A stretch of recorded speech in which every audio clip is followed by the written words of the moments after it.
All right, well, thank you very much, Bogsy, for taking us into our video for Warriors Path. Ladies and gentlemen, here we go. North America, King of the Sea, Day 1, Game 1. This is when it's always extremely excited. CC Please versus PK. Let's take a look at CC Please's lineup. We've got Medalist in the Kleber just going pedal to the metal to the A cap. And he's just using a regular gun speedy build. Behind him is Scary Harry 2559 in the Stalingrad with a range build, followed by Taluthus in the Napoli. This is a full secondary build we expect. Interesting, by the way, Raptor, with the changes of commander, I wonder if we're going to see more Napolis in the future because of that. You will. You will. Yeah, so let's take a look. So we have, they are the Panzer in the Vermont. That's a gun build sniper spec Vermont. We got ourselves Jedi 2155 in the Moskva unique upgrade, heading to the traditional Moskva position. I Am Your Wife is heading straight to the center with his daring. There is a Marceau who's already there, though. That's a typical gun build daring. Heading the other direction is Colonial Rebels gearing with a full COTS build as unique upgrade and torpedo spec. Behind him is a Salem with reload and radar.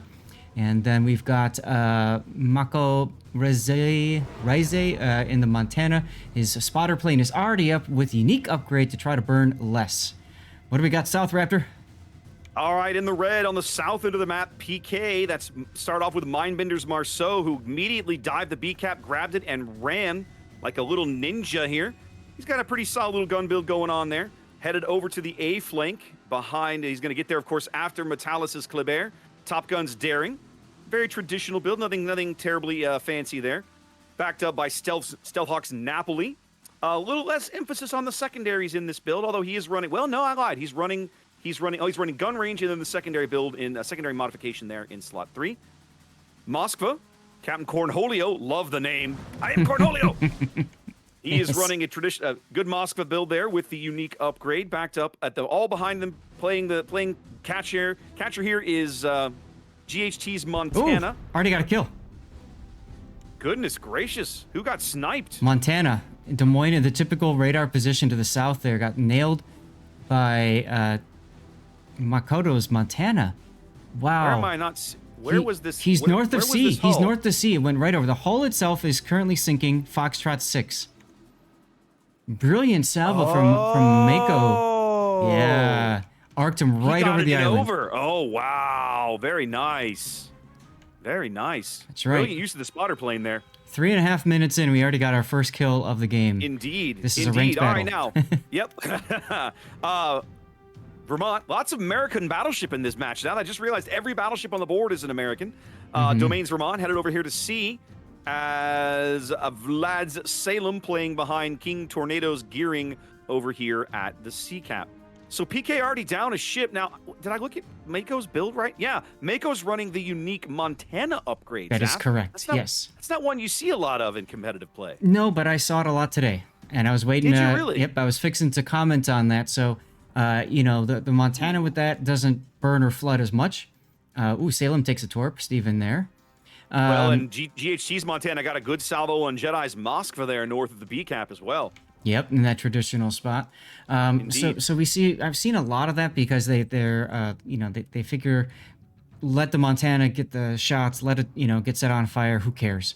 That being said, this is the most far up Montana I've seen so far today. Most of the time they've been about a grid square farther back, even with the unique upgrade. We've seen a lot of American battleships today in EU. A lot of them. The American battleship line, of course, either one of them really. Oh, Vermont speaks and Salem explodes. PK responding here at the C cap, picking up a kill of their own. Yeah, I'm looking at Domain's arc right there. Not a bad shot. Pretty easy to make. Some good full pins as both the A and the B caps change hands. Game basically, we're 5 minutes in and it's more or less a tie game.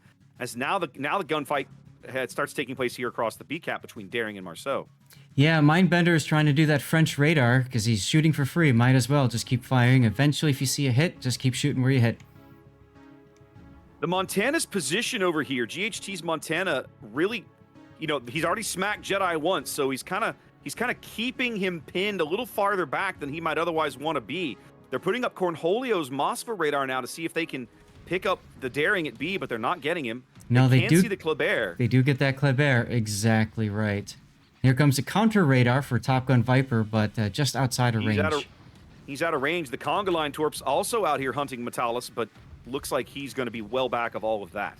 Right. However, there are shells coming in to Metalis as well. So, he's got torpedoes in front of him and shells behind him. They're definitely trying to land some damage while they've got him, while they can see him, while they've got him pinned. The interesting thing is the shells might push him up into the next wave of Conga Line torpedoes, Zaf. Yep, They're probably only about 15 seconds away here. Well, nope, he's reversing again. Fortunately for Metalis, the radar expired. He is now safe to reverse. What is happening at the C-cap? YOLO? Look at... Well, Tornado is here. Rebel is right on top of him. I can't believe they haven't spotted each other. They probably did at one point. But goodness gracious, PK being making a very aggressive play there now that the radar, CCPLZ's radar is gone. I like it a lot. I mean, what's to stop him? Nothing. I love all of it. Now look at this Montana salvo coming on Vladimir Salem. Whew. Yep. Good hit. Could have been a lot weather worse. Most of that, though. Could have been way worse. Looks like he took a bunch of full pins, but no real bad citadels. I guess the other thing I'm curious about. Yes. Salem, Zath, this Salem doesn't have radar. Running Why does hydro. this Salem? This Salem has. What is happening? Okay. Why would you not take radar? Well, why would you? If you're put in a position where you expect to get a lot of torpedoes in your face. Tornado's got to swing his stern. Oh. Just made it, huh? Yeah, he just barely made that turn right through the gap of both torpedo salvos. But he knows he's got a huge health advantage over Rebel now. Both gearings with their speed boosts up. Well, and the thing is, he's got radiolocation, right? So he just has to W in the general direction. Eventually, he'll run into the other gearing, and that'll be it. That being said, he's choosing not to do this. Very curious. Maybe a bit of a conservative play, but I don't dislike it, if I'm honest, right? I You've dislike got a lead. Do you? Well, it would make sense to secure the kill, but you already own this flank. You already own this cap. So there's an argument to be made for the caution. There's two problems in my opinion. One, and this is assuming they know. Yeah, Daring just got smacked Viper at A. One is if they know how low that gearing is, they need to get that kill. They need to get it off the board. In my opinion, you don't want somebody just sailing about and you don't know where they are for a long period of time. If they know he's low health, he's got adrenaline rush, you'd expect. So that just makes his torpedo threat even that much greater. So I wouldn't want to leave that on the board. I'd want to get it off the board as quickly as possible. Fair enough. Well, and it is allowing them to rotate the Daring from mid over to C. He's coming through this channel. I gotta say, I know Viper just took a torpedo, but he's doing the Lord's work with these Conga Line torpedoes off the Daring, constantly forcing these guys to maneuver. Yep.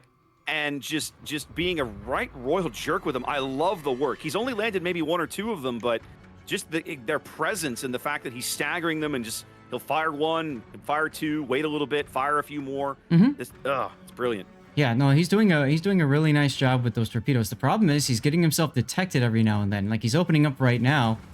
He's waiting a bit to smoke, and that is going to allow a lot of shells to come in. Napoli that hits. might cost him his ship. It will. More second, and it will. Stalingrad seals the deal. Oh my goodness! The Montana connects on the Salem, and wow, just like that. Which PK Salem loses two ships. was that? Over By the at Vermont. C-cap. Yep, I see it. Yeah. Over at the C-cap, the Montana shells come in and just wipe him out from 40k to nothing. Well, earlier we saw that salvo come in. Maybe he got a little overconfident and thought, these Montana shells aren't that big of a deal.